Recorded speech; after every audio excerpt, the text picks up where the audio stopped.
আম্মাজান আয়েশা রাদিয়াল্লাহু তাআলা আনহা তিনি একবার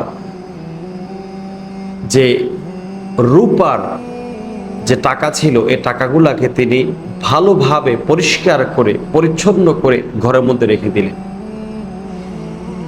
আল্লাহর হাবিব সাল্লাল্লাহু আলাইহি সাল্লাম যখন দেখলেন এই দৃশ্যটা, তিনি বললেন, আয়েশা তুমি এমনটা কেন করলা?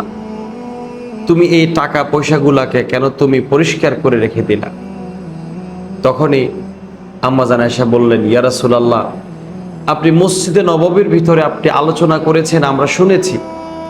আপনি বলেছেন সাহাবীদেরকে যে কোনো ব্যক্তি যদি সদকা করে, এই সদকাটি, এই সদকার পুণ্যটি আল্লাহ তাআলা নিজ হাতে গ্রহণ করেন। তো আমি যে আল্লাহর রাস্তায় দান করব, এটা যেহেতু আল্লাহ নিজেই গ্রহণ করেন, তো আল্লাহকে আমি ময়লা জিনিস কিভাবে দিব? অর্থাৎ টাকার মধ্যে ময়লা ছিল, এই জন্য আমি ধুয়ে পরিষ্কার করে রেখে দিয়েছি। কোনো গরিব আসলে তাকে আমি সদকা করব, যাতে করে এই সদকাটা পরিষ্কার পরিচ্ছন্নভাবে আল্লাহ পর্যন্ত পৌঁছায়।